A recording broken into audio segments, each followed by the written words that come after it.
Nimona. Your sidekick has arrived. They call me help. I can help you, but things are about to get weird. That's not my name. What are you? I'm Nimona. Woohoo! Search every street and bring them to me. You did that on purpose. You catch on quick, boss. Rated PG.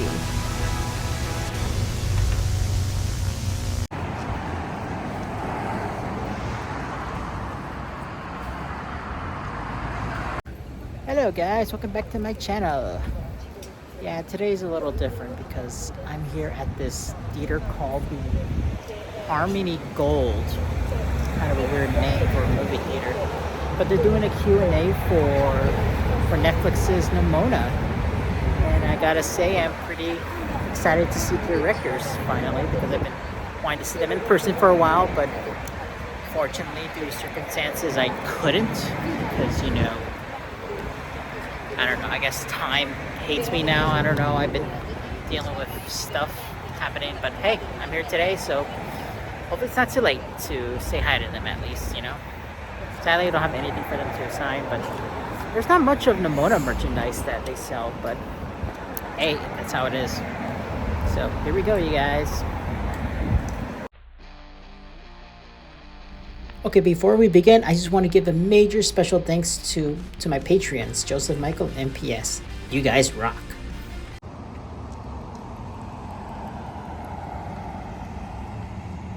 I mean, I'm not a big, like, resolutions person.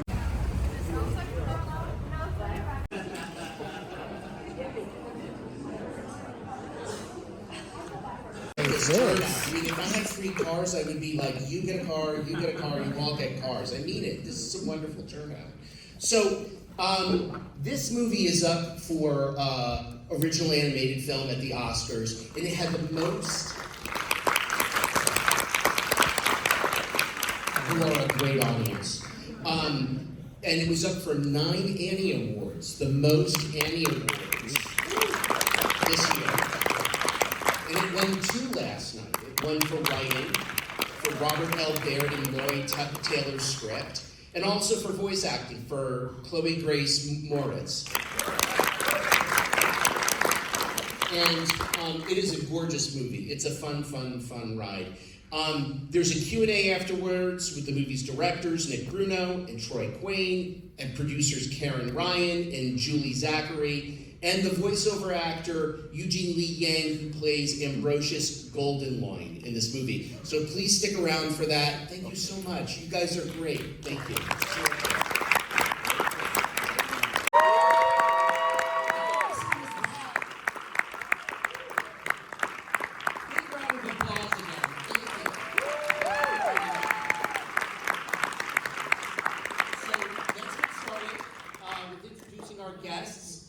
She's the producer of Nimona. She's worked over at Sony Imageworks. She has a ton of VFX credits on movies such as the Angry Birds movie, Alice in Wonderland, Christmas Tree. She's an animation professional. She's worked over at Walt Disney Animation. She's worked on movies such as Wreck-It Ralph, Big Hero 6, and Moana. Producer Karen Ryan. Is an actor, director, producer, and writer of such digital work that's been on BuzzFeed, and he's a member of the YouTube group The Try Guys. Their stuff has been viewed billions of times as the voice of Ambrosius Goldenloin, Mr. Eugene Lee Yang.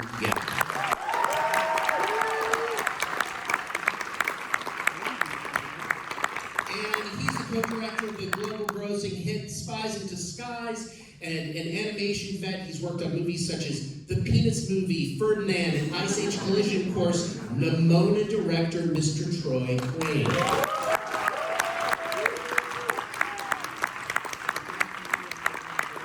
And he also directed Spies in Disguise. He's a Blue Sky Studios vet. He's worked on Peanuts Movie, Dr. Seuss Horton Hears a Who, Ice Age Dawn of the Dinosaurs, Rio and Epic.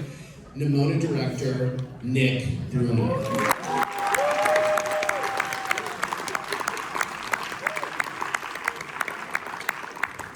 Most Annie Award nominations if all of you could talk about, this has been a long road for this movie, and I don't think this audience knows how long a road it has been. So if we can go back to the beginning, from its origins, tell them the whole story, from Blue Sky to Megan Ellison and Annapurna, everything. Feel free to. I was born in 1980. To a humble beginning in Mohegan Lake. We're gonna go way back. I was born in 1970. That's the first. In a small town in northern Ontario, Canada. We had no internet. Let me see if I can give the quickest abridged version. It started with Andy Stevenson, this amazing graphic novel that also it went to be optioned with Fox. Then they started working on it. Then Fox was bought out by Disney. Disney was not very excited about the LGBTQ plus themes. Yeah. That's true. Yeah. So much so, in fact, they ended up closing the studio, Blue Sky Studios, which was my home and house and family for many years. And the movie was dead, the movie was killed. But because of this group, because of Megan Ellison and Annapurna Pictures,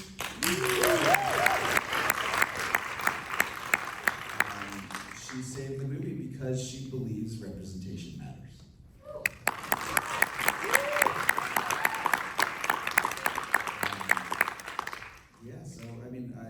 She spent a lot of money to get it out of that Disney vault. I think it was like $8 gazillion. I think. That's a real number. That's a real number. Yeah. But I just wanted to just pick up a little bit on that because of the era we live in film at the moment.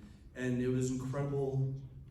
It was really incredible what Megan did. I mean, we live in a moment where I think it was great for Megan to see the value of what this movie had to say, that film has more of an intrinsic value than simply being a tax write-down for certain studios who view these things as simply commerce. But that's important. We went from being a write-down and a put on a shelf to being up for an Academy Award, like going from dead to the heights of Olympus.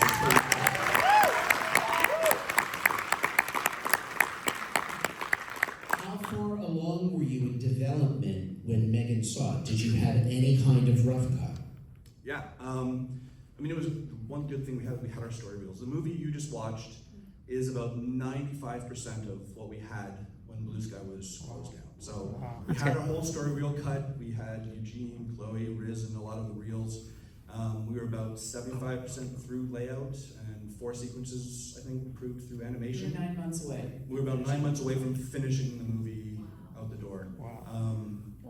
So yeah, it was tragic when they closed Blue Sky down, and even more so when they did let us just finish the journey of this film. And we got the reels together. We were going to share it with the crew on a Thursday, and we got news that Tuesday they were shutting the studio down. So that was a bit of a kick. But we all sat and we said, you know what, we're going to screen this. We're going to screen this anyway. It was such a labor of love for so many people, and it was really hard. We were all sitting on Zoom, like 400 people on this Zoom call, watching this movie together and crying and laughing and realizing what it all meant.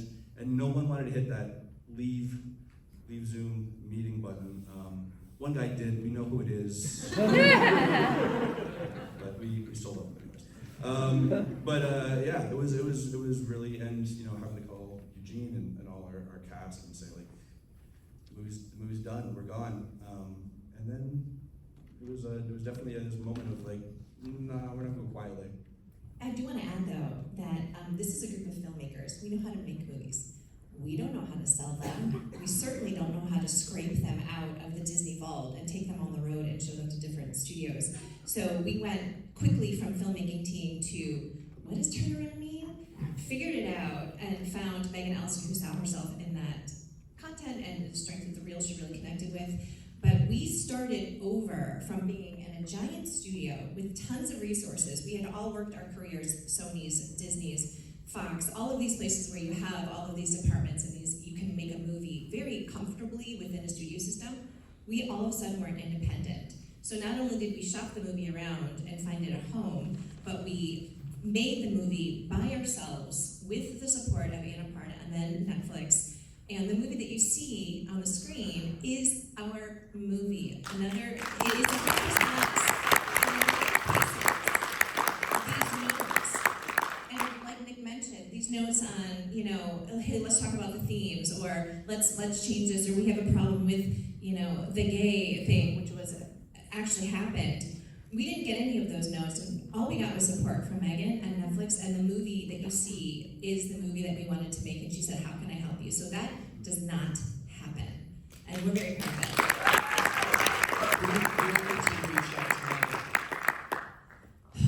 It was like a game of telephone. It was a phone call to one person who connected up with us another person, asking advice from other studios, talking to the bank, talking to our family. What do we do? How do we get investors? And eventually the universe kind of got everything together, and Megan had seen the reels, and it was through the love of the reels and what we had that we were getting so much strong support, so many people wanting to help us, and that's how we got Megan.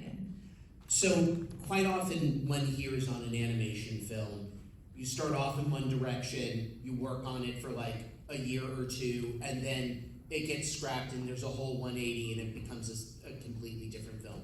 Was that ever the case with this, or is this a very faithful adaptation of the graphic novel? This was definitely the case with this movie. We spent a long time working on these reels, and the graphic novel is incredible. There's so much in it, and we went down all these different roads. This movie was in development for 10 years. What? Yeah, and I mean, tons of work, and very cool things were coming out of it, but it wasn't until we opened up the story to the crew. So something we did at Blue Sky, and something these guys were really, really good about, was not just asking for feedback, but really involving the entire studio in the story that we were telling. We wanted to bring the graphic novel to life, stay true to all the things we loved about it, but we wanted these characters to feel like the people that we know and that we love, and so people can see themselves on screen. So we did that. But that also made it like that much more heartbreaking when the studio closed, because Blue Sky was an incredible place, but Nimona was like our movie that we were all a part of. So and this is my bad, I should know this. Were there other projects lost when Blue Sky shut down? Like, was there several, or was Nimona was the furthest along. Yeah. But there was, it was Blue Sky Studios was one of the major players in the animation space. So there was probably 5 or 6 projects in healthy states of development that were moving forward. And we had a slate of a film a year, 500 people. So there was a lot that happened when the doors shut and the lights went out. What I think is important to say is that, that happens in animation all the time. We've all worked on movies that have been scrapped, and you usually just sort of say okay, there's a lot of good work there and lessons learned, but you do walk away from it. With this movie, again, because of how much representation matters, working with people who grew up the outsiders of their own kingdom, relegated to the shadows, you just knew you had to continue to fight for that. That's what kept everybody alive, is we knew it was a movie that a lot of our friends and family needed. And we knew there was very little chance of that happening for a little while. I just heard one of our favorite Disney studios, I won't mention which one, but they were working on something and they recently just scrapped it because they were worried again about going down that road. I'm sure you can do your homework and figure out which one it is, people are not taking that chance. They don't realize the importance we can have for the kids in our community. And it is important. We're in a very weird time right now where we're banning books in schools again and limiting access to information and entertainment. And entertainment is one of the biggest mirrors to the world we see around us. And if you don't see yourself reflected, you feel like you've got no place in that world, right? You have no reflection in the mirror. That would be a just tragic thing. And this is such a group of at-risk and you know, it's a moment in time where it's so important that certain groups and communities and people have a voice, they have an ability to express themselves, they have the ability to be seen. So the fact that Nimona is here and is doing its best to do that was such an important thing for us. This question's been for all of you, but I'm going to start with you, Eugene. What kind of response have you gotten to the film in terms of how it's touched people in the community?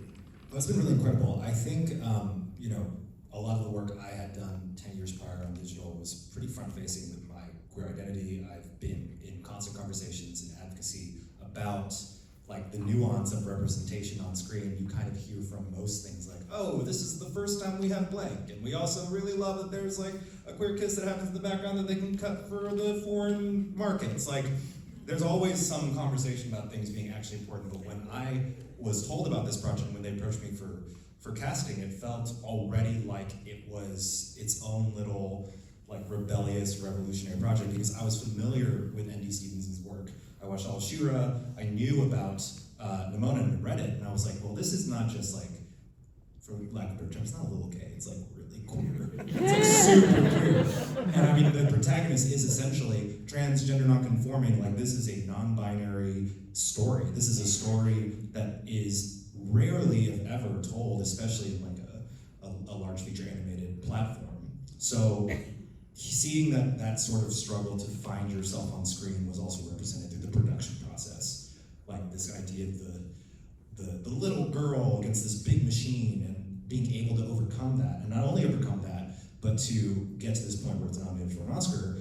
I think it just is showing not just the fact that this was a rarity, because we want to keep emphasizing it's so rare to get things saved, it's so rare to get things made, but it happened. So it's hopefully the first of many. That means that studios out there, like there is someone out there who can help and create these things, make sure that they're heard and seen. Sometimes it's just one person, and sometimes it's one person who's making sure it's not seen. So it really is telling that at the very least, Nimona at this moment in time is representative of what we hope is the beginning of a major shift. And I think that's real representation. What kind of reaction have you heard? You know, it's been amazing. Listen, we're filmmakers, we're entertainers. So there's been so much incredible, like, that movie was really fun, it was really funny, and you know, you had a great time, which is great, because that's what you want. But the other aspect of that is after we've done so many screenings and had a chance to communicate with people, the amount of sharing and opening up and that the personal connection has been staggering, and on a level I've never experienced in my career. I had this one Q&A afterwards. This gentleman came up, I could tell he wanted to ask a question in the audience and he didn't want to, and he came up afterwards.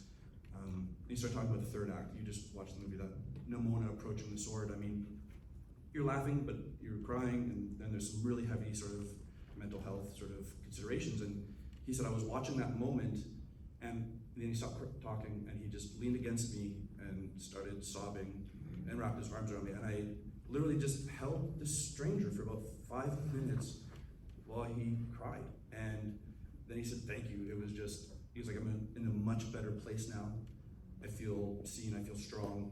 But there was a moment when that was me. And I felt so humbled that this person felt so comfortable after watching a movie that we all made together to share such a personal part of themselves. I hope, you know, as much as everyone can go and have fun, that people realize, you know, these things do affect people and they do have power. And I know Andy often cites this story, talking about he's the creator of this story. His family knows about this for a very long time, but the actual film, opened up this new avenue of conversation about his trans identity with his own parents that wasn't existent before. You know, sometimes we need these types of art and media reflected upon ourselves to use as a communication tool, because many families don't have that. And I haven't talked about this much, but my mother knows what trans identity is now because of this. Because she was like, I get the gay couple thing. What's with the pink? She's a rhino and she's an ostrich, and I'm like, yeah, that's pretty much it. She goes, okay, I get it. So like, even on a small scale, it's not just the kids out there who might need it. there's so many people out there who just need like the first step in an open conversation about things within the LGBTQ plus umbrella. And sometimes the most beautiful and seamless way to do that is through an amazing animated picture. And I think Nimona just has splendidly opened up a lot of those doors.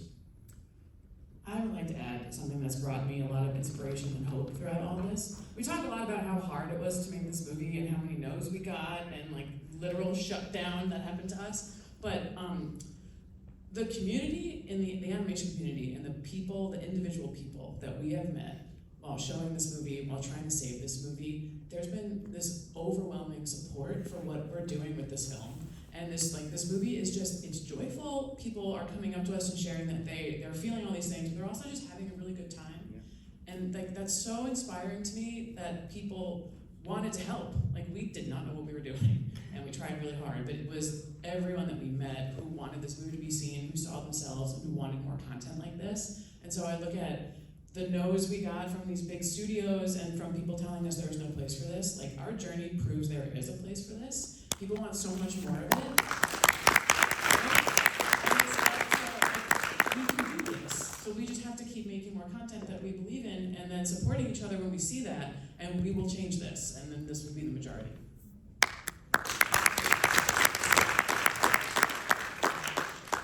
So talk about the style of the movie. It's got, I mean, it feels like it has this beautiful hand-drawn quality to it.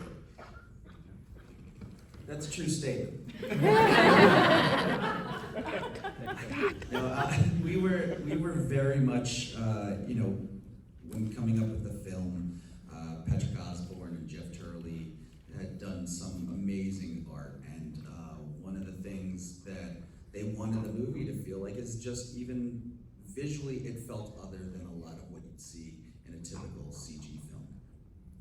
So what's one of the themes that happens so often in the film is it's got one hand held in this medieval Sleeping Beauty kind of feel, the classic fairy tale, but then it's done in CG, and it's done with like a Star Wars-esque flying cars and cool lasers and stuff like that, just to feel that mashup, because that's also a lot like the world we live in, right? We have all this advances in technology, but we still have a mindset of a feudal past.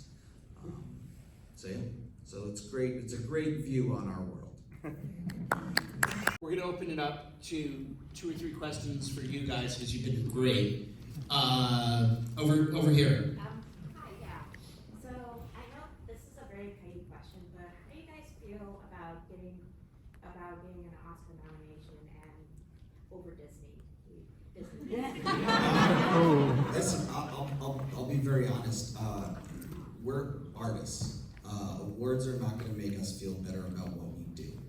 But what is important about this, it's very important, is a win, an Oscar win would be a win for representation. And that matters more. That is incredibly important for us. That's why we're doing the long haul and trying to meet with as many people, because, to Eugene's point, like every individual makes a difference when it comes to that. And a win like that might really help pave the way for more films. But we didn't do this for Spies in Disguise. When we made we were just like, that's a dumb movie. We turned a spy into a pigeon, and nobody needs this. Well, pigeons. Yeah. Pigeons are grossly underrepresented. Will Smith pigeons. Hashtag birds of a feather. One thing I've learned kind of being adjacent to this world for the past year with meeting all these amazing animators and the directors of the other nominated films, and other films I greatly respect, because I thought this was a really strong year in animation, like hugely incredible, was that like I was just talking to Peter Song and then Phil and Chris from Spyverse, and just everyone's loving each other's work. All the creatives, all the animators, everyone who's kind of like ground level and looking at it through that lens is like highly, like hyper supportive of each other. So certainly there are issues. I just think a lot of those are definitely and should be aimed at like top level. Yeah. So that's where, for sure, there's a lot of criticism to be had, but a lot of love in those rooms. Yeah, I do have to double down on that, because Spies in Disguise really is not a good movie. Oh, come on, I loved it. I do like it though. No, but this industry, there are the animators in this industry are like the world's collective biggest hug you could put together. Everybody at Sony, Disney, DreamWorks, Netflix, everywhere. All they want to do is get stories like this out there. This year was a great year for telling diverse stories in diverse styles, but that is kind of a fluke in that it was only because I know how hard all these directors pushed for that against the odds of studios, where when we say studios, I say like 2 or 3 shitheads at the top of each studio, pushing back saying, this is too dangerous, we're not gonna get our money, could we just make another cheeseburger that everyone will eat, and that's what people love for animation. But again, it's so important that we support these movies for these reasons. Amen to that. That's the best question we've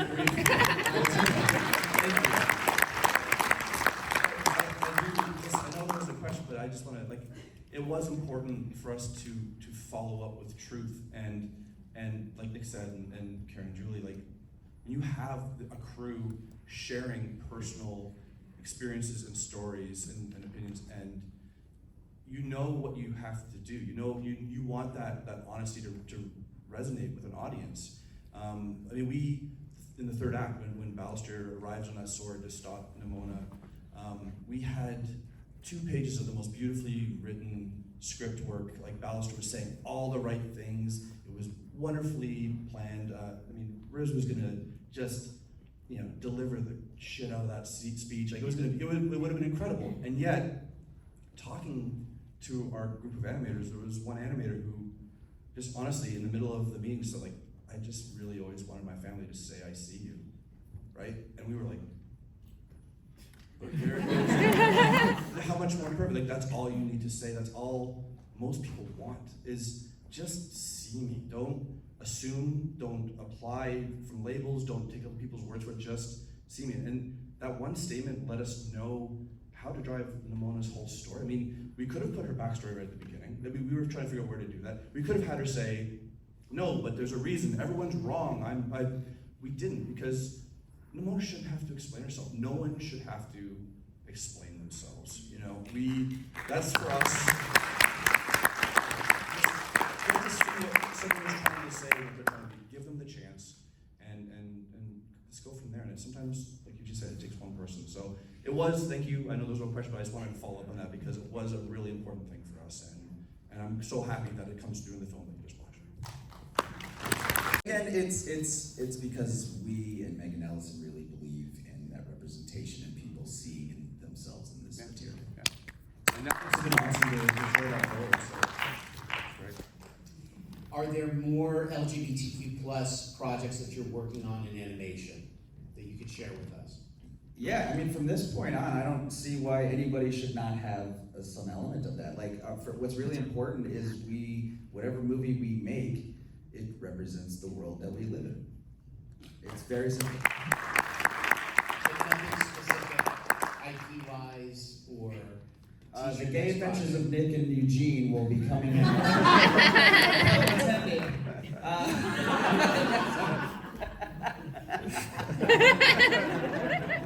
You've been doing great in the gay bars. Yeah. Thank you. It's part of the education curve. So queer spaces after all of our screenings. It's been cute. It's been very cute. I feel like I'm with lots of my uncles.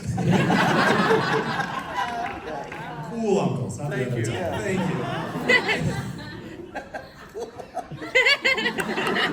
Again, the clinical psychologist. Netflix.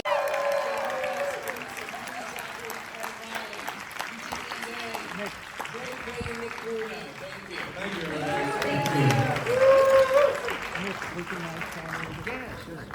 Thank you so much. By the way, Hey, you Bruno. guys are heroes for making this film. Yo. Keeping it alive. What's up, man? How you doing? Pretty good. Good. I'm Jonathan, animator and screenwriter. Oh, very cool. Yeah. Good. I feel so sorry for you for Blue Sky. 'Cause Thank you, You guys but- were part of my childhood, and I it's know, gone. but you know what? Life has changed, and And things you know what? change and things grow, and something new comes from it, and hopefully And yeah, you it's fight good. for other things. And I was thinking about Anaforva, like making a new animation studio out of it. And you know what? Yeah. I'm glad it happened because we got a new studio That's as it. a result. Yeah. So from the ashes, you try and find some positivity. Yeah, you're not against any other animators or artists that. No, Of course no. not, Honestly, because it's not about that. I mean, every artist and animator wants to make something incredible and works very hard. Of course. Even the movies that don't turn out great, there was a lot of passion, and everyone was trying to. And do I the best enjoy they Spice can. in Disguise so much. I mean, you guys make we something joke fun out of about it. it, I but know. we had a lot of fun. We had I a lot know, of you fun. got the Will Smith, No one and watched you got it. the We Tom had a lot Holland. of fun. I did watch it though, not theatrically, but later on HBO Max. Yeah. Because COVID happened and I couldn't reach to the movie theaters on time.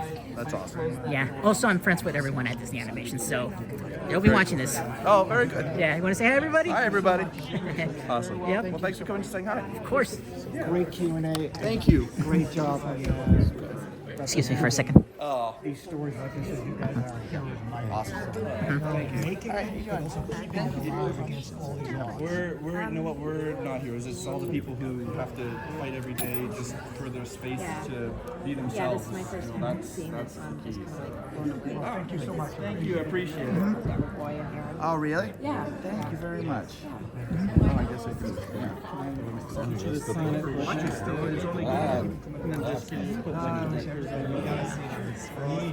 Base screen is way better, actually. That's my favorite. Yeah. Because I know everyone here worked at Disney as well, so. Yeah. Shark, this is so fun. Hey, how's it going? You leave the kids at home? Oh, yes, yes. They're all the way back home in New York. How's it going? Yeah, yeah. Anymore, and Netflix is supporting it, so that's going to come out tomorrow. And you know that now, but we're going to release it tomorrow, so it'll be out there, and no barrier to entry anymore, so everyone can see it and share it. Yeah, we're pumped. Yeah. There's a new film that's coming out. I forget. Rush, I think it is. There's a new film that's like a paper that's going to be. It's going to be released on YouTube, and it's like by this one man who just like worked.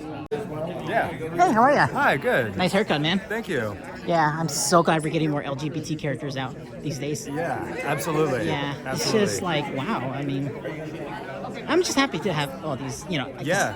I don't know what to say. No, you're right. But the thing is that I'm happy to see more representation of my favorite people out there today. Yeah. Because trust me, LGBT community are like my most supportive groups in my channel. Awesome. Yeah. Thank you so much. It means a lot for you coming out. Yeah. Yeah. You want to say hello? Hello. What's your channel's name? Jonathan Pinzon. That's my Hello, full name. Jonathan Pinzon's viewers, fans, and future subscribers. Yeah, thank you. Click to subscribe. Like. Yeah. Yeah, my username is JonathanEST90, so it's much more easier to remember. It's nice meeting Yeah, you. nice to meet you, for man. coming. Of course. Now this is what it's all about. We think there's support for it. Don't do it. Oh, you bro, thank you. Yeah. So how you doing, man? How you doing? Pretty good. I'm just glad to see Nimona on the big screen for the first time. Good, thank you, thank you. Yeah. I lost count how many times I've seen it during the summer, though. Yeah, so. I like your shirt. Thanks. I'm a big N64 guy myself. Yeah, I was born when the N64 was invented, so. Yeah, basically we're both the same age. Yeah. I'm glad Nimona finally got it released, though, because nowadays with tax write-offs, it's very complicated, I'm a big fan of Wile E. Coyote. I'd love to be able to see that out there. I want to see Coyote, but fucking Zaslav, man. Writing a tax write-off for something that like all these artists put together and worked so hard on, and these sacrifices they made, the contributions that they made, and like it's such a. Also, it's a popular IP. Isn't it Looney Tunes the most popular thing ever? That I don't know. I mean, it's very popular to me. It's why I'm here. I mean, it doesn't make any sense at all. Like, you got something that people want to see. Right. And then it's gone for a while. Right. And then you see Possibly some forever. movies and you're like, how did this make it and not that? But I everything. know. And people were mad at me because I supported Wish as well. I was like, why though? Wish has the right to be out, just like Nimona. Everyone works hard on movies. Exactly. Regardless of how they turn out. Yeah. And I'm good friends with people at Disney Animation, especially my friend Josie. Josie Trinidad. She showed me around the studio last year. That's awesome. Yeah. I mean, it's really a small community. There's so many, like, it's kind of like what they say about when the tide rises, all ships rise, kind of thing. Yeah. I think, and it's kind of it's a whole community. They're all together. It is. I would say it's underappreciated because a lot of people like to focus more on the voice actors or the. That's a choice by the studios. Yeah. And It's I usually the get studios' that too choice. because it's exciting. You go like I remember when I went to go see Aladdin, and I knew Robin Williams was doing the genie, and sometimes it does tell you it's like, oh, I really like Robin Williams. That's a good way, an access point for me as an audience member. Yeah. So I get a good that. gateway to see who actually animated the genie. And the lead animator was Eric Goldberg. Eric Goldberg, yeah. Lucky enough to meet the guy as well. I mean, come on, he's a genius. He was, he's a comedic genius. I've animated for a very long time. That's study a lot of Eric Goldberg stuff. I know. Yeah. Anything else? Because I'm going to close up for today. No, just go see Nimona. To Go see. whoever's watching. I don't know. Watching Nimona a billion times, maybe. I don't know. 2,000 times, I would say. Yeah. All right then. Well, that's it, you guys. I'm done for today. This is definitely an amazing experience meeting the filmmakers of Nimona. By the way, you guys, congratulations on your nomination for the Gabby Awards. To all of you. I know you guys can do this. I mean, there's a lot of other nominees as well. They deserve it too, but you all deserve wins anyway. So my point is that you guys rock. You guys really know how to respect the fans. Because, I'm glad that there's a lot of good people in the industry. Because, as I mentioned many times, how great this industry is with these people. So, that'll be it for today. Don't forget to subscribe. Don't forget to comment. Don't forget to share this as well. I mean, share this. I mean, Nimona's getting more attention nowadays because of the nomination, and I'm glad that it's getting more attention, as I said a second ago. So thank you guys. You guys take care, okay? Ciao.